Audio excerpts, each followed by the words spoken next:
Frenulum হলো একটা পাতলা দড়ির মতো টিস্যু যা একটা চামড়ার সাথে আর একটা চামড়া বা একটা লেয়ারের সাথে অন্য একটা লেয়ার যুক্ত করে। আমাদের বডিতে বেশ কয়েকটা ফ্রেনুলাম রয়েছে, যেমন লিপ ফ্রেনুলাম বা লেবিয়াল ফ্রেনুলাম। এটা আমাদের টিথ এবং উপরের যে লিপ আছে লিপটাকে যুক্ত করে। আপনার এদিকে উপর দিকে তাকালে দেখতে পাবেন যে একটা দড়ির মতো টিস্যু আছে, এটাকে লিপ ফ্রেনুলাম বা লেবিয়াল ফ্রেনুলাম বলে। আবার আরেকটা দেখতে পাবেন হচ্ছে জিহ্বার নিচে, জিহ্বা এবং মুখের নিচের অংশকে যুক্ত করে। এটাকে বলা হয় লিঙ্গুয়াল ফ্রেনুলাম বা টাং ফ্রেনুলাম। এরকম আরো একটা ফ্রেনুলাম দেখতে পাওয়া যায়, সেটা হচ্ছে আমাদের পেনিসের নিচের দিকে। মনে করেন এটা হচ্ছে পেনিস, এটা পেনিসের নিচের দিক। এই পেনিসের নিচের দিক দড়ির মতো একটা টিস্যু দেখতে পাওয়া যায়, এটাকে বলা হয় পেনাইল ফ্রেনুলাম বা পেনিস ফ্রেনুলাম। তো এই ফ্রেনুলামটা অনেক সময় ছোট হয়, এটাকে শর্ট ফ্রেনুলাম বা টাইট ফ্রেনুলামও বলে। এই ফ্রেনুলামটা ছোট থাকলে বেশ কিছু ধরনের সমস্যা হয়। যেমন ফ্রেনুলামটা ছোট থাকলে যখন আমরা পেনিসের চামড়াটাকে পিছন দিক টানি, তখন দেখা যায় পেনিসের অগ্রভাগ অর্থাৎ সামনের অংশ, যেটাকে গ্লান্স পেনিস বলা হয়, সেটা এরকম সামনের দিকে বেঁকে যায়। তো শর্ট ফ্রেনুলাম থাকলে শুধুমাত্র যে এইটুকুই অসুবিধা, বিষয়টা এরকম না, আরও অসুবিধা রয়েছে। যেমন যখন আপনি সহবাস করেন তখন এই পেনিসটাকে সামনের দিকে বেঁকে থাকে, যার কারণে প্রিমেচুয়ার এজাকুলেশন হয় অর্থাৎ দ্রুত বীর্যপাত হয়।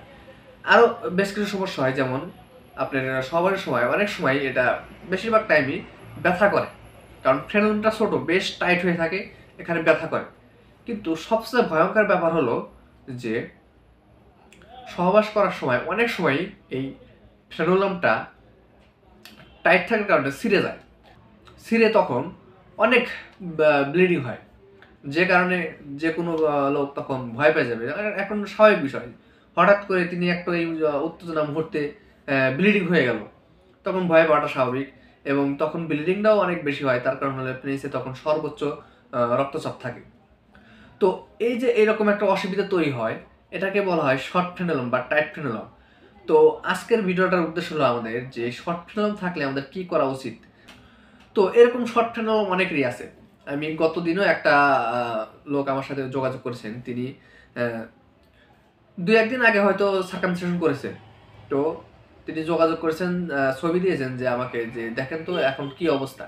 তো তার ছবি দেখে আমি সর্বপ্রথম আমার চোখে পড়ছে তার ফ্রেনুলামটা শর্ট। তার সার্কামসিশনও করা হয়েছে, কিন্তু ফ্রেনুলামটা রিলিজ করা হয় না, অর্থাৎ ফ্রেনুল প্লাস্টিক করা হয়নি। তিনি ভবিষ্যতে এরকম একটা সমস্যায় পড়বেন। তো আমি তাকে বললাম যে আপনার তো ফ্রেনুলাম শর্ট, আপনার এরকম এরকম সমস্যা ছিল কিনা। তো তিনি বললেন হ্যাঁ আমার তো এরকম সমস্যা ছিল। তো আমি মেনলি এটা থেকেই মুক্তি পেতে সার্কামসিশন করেছি, কিন্তু আমার যদি এই সমস্যা থেকেই যায় তাহলে আর কি হলো। তো তিনি আবার পরবর্তীতে আমাদের এখানে আসবেন, নিয়ে ফ্রেনুলোপ্লাস্টি করবেন। তো যেটা মেইন কথা, ফ্রেনুলাম শর্ট থাকলে বেশ কিছু সমস্যা হয়।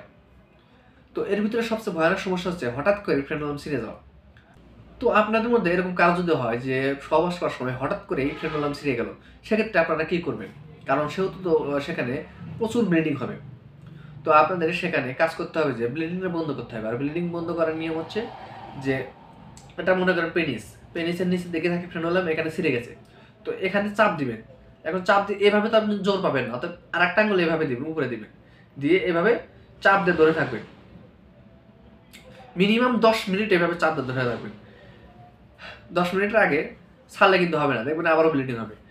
নর্মালি দেখা যায় শরীরের অন্যান্য কোথাও কেটে গেলে 1 থেকে 2 মিনিট এভাবে চাপ দিয়ে ধরলেই ব্লিডিংটা বন্ধ হয়ে যায়, কিন্তু পেনিসের এই ব্লিডিং 1-2 মিনিটে বন্ধ হবে না। তার কারণ আমাদের পেনিস যে ইরেকশন হয়, এই ইরেকশনটা হয় মেইনলি হচ্ছে ব্লাডের কারণে। অর্থাৎ আমাদের পেনিসে প্রচুর পরিমাণ ব্লাড যা জমা হয় ওখানে, যার কারণে আমাদের পেনিসটা উত্থিত হয় অর্থাৎ বড় হয়। তো যখন এই ছিঁড়ে যায়, এটা তো নর্মাল অবস্থায় ছিঁড়ে যায় না, ওই যখন আপনি উত্থিত হয় এবং আপনারা সহবাস করেন তখনই এই ঘটনাটা ঘটে। তো তখন তো ওখানে এমনিতেই ব্লাডের চাপ, তো ওখানে তো ব্লিডিং বেশি হবে, এটাই স্বাভাবিক। তো যখনই এই ব্লিডিং হবে বা ছিঁড়ে যাবে, তখন আপনার ব্লিডিং বন্ধ করার জন্য একটাই উপায়, সেটা হচ্ছে এভাবে চাপ ধরে থাকবেন। তো 10 মিনিট পর ছেড়ে দিবেন, এবং ছেড়ে দেওয়ার পরে আপনার কাজ শেষ না। ছেড়ে দেওয়ার পরে অবশ্যই এটার সমাধানের জন্য কোনো একটা ডাক্তারের সাথে যোগাযোগ করবেন। তো আমাদের সাথেও যোগাযোগ করতে পারবেন, আমরা স্ক্রিনে হোয়াটসঅ্যাপ নাম্বার দিয়ে দেবো এবং ডিসক্রিপশনেও দিয়ে দেবো। তো এটা গেল ছিঁড়ে যাওয়ার পরের পরবর্তী চিকিৎসা।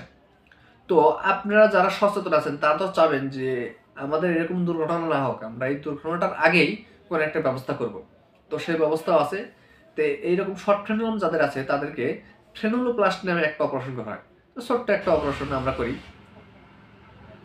এই অপারেশনটা জাস্ট ইলেকট্রোকটারি মেশিন, অর্থাৎ আমরা ডায়াথেমি মেশিন বলি, এই মেশিন দিয়ে করলে আপনার জাস্ট ফ্রেনুলামটা রিলিজ হবে, বাট কোনো প্রকার কোনো ব্লিডিং হবে না, কোনো পেইন থাকবে না। তো সম্পূর্ণ পেইন ফ্রি এবং ব্লিডিং ফ্রি আপনি ফ্রেনুলোপ্লাস্টি করতে পারবেন, এবং এটা পরবর্তীতে হিলিংয়ের জন্য সেরকম কোনো অসুবিধা হয় না, মানে ওটা তখন থেকেই হিলিং, কারণ কোনো ব্লাড নেই, কোনো কিছু নেই। তো এরকম শর্ট ফ্রেনুলাম থাকলে আপনারা যারা সচেতন আছেন অবশ্যই এটা ফ্রেনুলোপ্লাস্টি করে নেবেন, তাহলে পরবর্তীতে আর এই ঝামেলা হবে না। তো আমরা আমাদের হসপিটালে রেগুলার এরকম ফ্রেনুলোপ্লাস্টি করে থাকি, সার্কামসিশন করে থাকি, সেটা ডিভাইসের মাধ্যমে, অ্যালিসক্লাম ডিভাইস, তারপরে জেটাসার স্টাবলার ডিভাইস এবং নর্মাল ম্যানুয়ালি সব পদ্ধতি করে থাকি। তো যার ক্ষেত্রে যেটা উপযুক্ত তার ক্ষেত্রে আমরা সেটাই অ্যাপ্লাই করি। তো আপনাদের যদি এরকম কোনো সমস্যা থাকে সেক্ষেত্রে আমাদের সাথে যোগাযোগ করতে পারবেন। তো আজকের ভিডিওটা এই পর্যন্তই। আজকের ভিডিওতে শুধুমাত্র আপনাদের ইনফরমেশন দিতে চাচ্ছিলাম যে শর্ট ফ্রেনুলাম নিয়ে।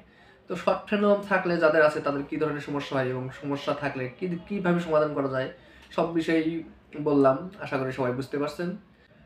তার আগে একটুখানি সামারি করে নিই, কারণ এত কথা বললাম যে অনেকেরই সবগুলো কথা মনে থাকবে না। একটু সামারি করে নিই, তাহলে সহজে মনে থাকবে।